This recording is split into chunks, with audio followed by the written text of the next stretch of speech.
He happens to be a gentleman, Ralph, and that seems to be something that you have forgotten all about. He treats us like women. That's something you've forgotten too, Ralph. You seem to have forgotten that I am a woman. How could I? You're always yapping. What if one off-cue moment shut down one of the greatest sitcoms in television history overnight?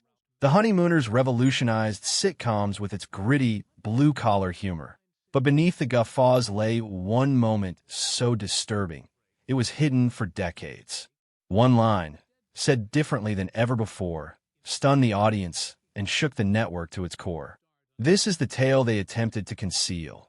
A fusion of political blacklists, sponsor hysteria, and a live broadcast that went beyond an invisible threshold.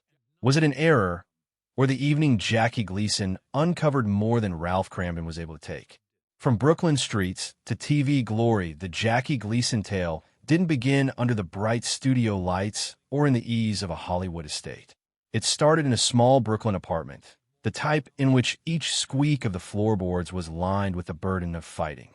Born in 1916, Gleason grew up in an Irish-American section as tough as the sidewalks he traversed daily. His father left the family when Jackie was only 9, and his mother made do with menial work and long hours to keep the family afloat. That sort of loss defines you. It made a rich reservoir of frustration, ambition, and determination in Gleason that would later flow straight into Ralph Kramden.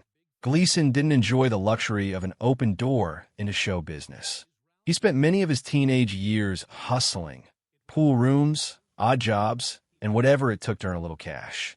The community itself was an arena of unvarnished personalities, boisterous fights spilling out of tenement windows, neighbors who lived from check to check, and individuals whose aspirations were always slightly larger than their resources. These were the voices, mannerisms, and emotional cadences that he would later deploy on live television. When Gleason shouted as Ralph Kramden, it wasn't acting, it was Brooklyn rising to life on the set. A variety stage was the canvas for his true big break, and not a sitcom. Gleason, with his innate charm and timing, had an almost mystical appeal for audiences. By the early 1950s, he had his own television show on the Dumont Network entitled Cavalcade of Stars. Ralph Kramden first appeared in 1951. The character was not to be the sophisticated version we know today, but rather seen as crude, loud, impatient, and constantly scheming. Television viewers accustomed to the cardigans and sage advice of the TV fathers suddenly found themselves observing a fellow yelling over the dimensions of a small apartment to an equally tart-tongued wife. That was dynamite. Whereas most television during the period sentimentalized suburban living, the Honeymooners' routines on Cavalcade captured the roughness in their voice. Ralph was a New York City bus driver who never seemed to get a break. He didn't own a suburban house, have a nicely manicured lawn, or picture-perfect family. Instead, he tallied up infinite plans for getting rich quick that fell into farcical disaster. And the audience adored it. They related to Ralph in small triumphs and grand defeat. The second ingredient that contributes to the verisimilitude is Ralph and Alice Kramden's dynamic. Alice wasn't the compliant, beaming wife one would find in every other show. She dished it out as good as she took it. She argued with Ralph, resisted his bluster, and scolded him when his aspirations got a bit too grandiose. This wasn't sitcom fantasy. It was an argument and make-up routine that most likely sounded like kitchen argumentations throughout America. It wasn't simple casting Alice, however. Audrey Meadows nearly lost the role altogether.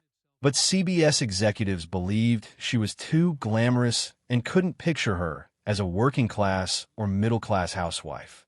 Meadows, though, made it her goal to disprove them, where knew no makeup, unsteady attire, hair tied back.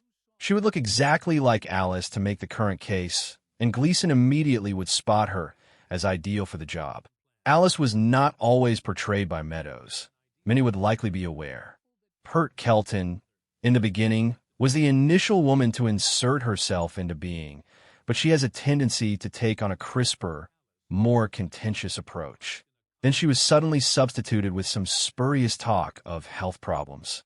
The real motive was cloudier and heavier with politics. At the peak of the Red Scare, Rumors regarding her husband's communist affiliations made her a liability the network would not risk. So she departed incognito, sans announcement. Gleason's ascendancy wasn't all guffaws. Political winds would soon change the Honeymooners beyond the realm of any script. The casting shakeup nobody saw coming when the Honeymooners started to take off. It was partly due to the rapport between Ralph and Alice Cramden.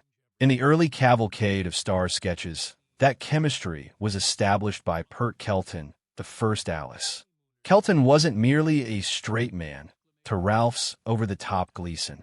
She possessed a quick wit, a sharp tongue, and a manner of regarding Ralph up and down that could cut him to size without utterance. She added a rawness to the part that commensurated the rough edges of the first few episodes. To the public, Kelton's disappearance was abrupt. The official reason given was health reasons, a courteous and vague one that was just about de rigueur in the 1950s when networks didn't want scandal. But those involved in the show knew the truth. The Red Scare, the nationwide persecution of suspected communist sympathizers, was in full swing. Entertainment was among the hardest-hit industries during the so-called blacklist. Networks, studios, and advertisers didn't merely avoid hiring suspected communists. They kept their distance from anyone tangentially associated with the accused. He was under investigation for potential links to communist groups. In that climate of dread and suspicion that hung over Hollywood and New York television, it was untouchable. She wasn't officially charged. There was no proof or evidence of anything. But in an era when any hint of involvement would ruin a career within hours, CBS simply pushed her out quietly, weighing it more convenient to do so undercover than with any publicity.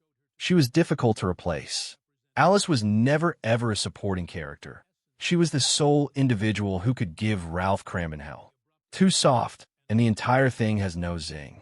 Too hard, and it all feels wrong with an audience searching for humor, not domestic drama. The actress had to sort of make the character of the long-suffering wife without making her too much of a pushover. Audrey Meadows was not the clear choice, though. CBS executives rejected her as too glamorous for the role when she auditioned. Meadows knew exactly what they had in mind, though she would prove them wrong. She would arrive at the audition dressed in a fresh new set of headshots that were everything Hollywood sparkle was not. Bland clothing, no styled hair, no makeup. In those photos, Meadows didn't appear movie star material. She appeared like a Brooklyn working-class wife, spending her days living on every penny. Jackie Gleason saw the photos and knew right away she was the one. The moment Meadows got into the skin of the character, the chemistry changed dramatically. Alice Kelton had been boisterous and loud, always ready to keep up with Ralph's volume and energy. Alice Meadows was steadier, though. Her quick wit was still present, but expressed in a level, measured voice that made Ralph's bluster look even larger. Instead of shouting back, she allowed Ralph's fury to exhaust itself before she subjected him to the phrase that left him shaken in earnest. It provided the show with another rhythm, one that contrasted the ferocity of Gleason with a strong underpinning of restraint. Some of Kelton's longtime fans who missed his flame, however, appreciated the warmth Meadows brought to Alice, so that instead of viewing two constantly sparring partners, the audience perceived a couple who loved each other in spite of their fights. The breaking out of hostility was punctuated by interludes of sentimental tokens. "Baby, you're the greatest," sounded differently following Meadows' Alice, who had endured an episode brooding about Ralph's most outlandish schemes. The political purge had realigned the cast, but the true revolution lay ahead when the show itself reformed television history. Shattering the American sitcom mold, when the Honeymooners broke off to become a series in 1955, television was a vastly different medium. The airwaves were dominated by immaculate living rooms, tidy mothers and fathers, and smiling children who learned a moral by the end of every show. Television shows such as Father Knows Best and Leave It to Beaver gave America an idealized vision of America: neat lawns, clean houses, and dads with the right advice at the right time. That was what TV was meant to be: comforting, structured, and most importantly, safe. Jackie Gleason was not interested in being safe. When The Honeymooners premiered as a standalone series, it discarded nearly every unofficial rule of the sitcom playbook. Gone were the polished suburban houses. In their place was a cramped Brooklyn apartment with peeling wallpaper and a kitchen table that served as the family's hub for arguments, hopes, and disappointments. Instead of children delivering cute one-liners, there was just Ralph and Alice, a married couple locked in a constant push and pull between dreams and reality. The show's brilliance wasn't all about its location, but more so about its veracity. Ralph Cramden was no sage, unflappable patriarch. He was a blue-collar bus driver with an overworked imagination, short fuse, and knack for inadvertently foiling his own scheme. Alice was no subservient and demure homemaker. She was cleverly quick-tongued and would hold her ground. The characters were imperfect, and that was precisely what allowed them to resonate with viewers. They did not appear like the bright faces on television advertisements. They appeared as individuals sitting in the living rooms. However, the structure was what separated the Honeymooners. Every episode was complete unto itself, a standalone story with its own emotional build. There was no need to stay caught up in a continuing story arc. The audience could watch it any given week and at once understand where things stood. It was here, though, that a wonderful level of sophistication existed. Ralph's utterances, "To the moon, Alice," and "Baby, you're the greatest," became instant cultural touchstones, inserted themselves into office cubicles, dinner tables, and even the occasional political address. The show's distinctive rhythm was that of Gleason's stage background. Every episode was approached as a one-act play, without rehearsal, live. Taut dialogue, rapid-fire pace, and the spontaneity of consequences, even minor household bickering, were palpable.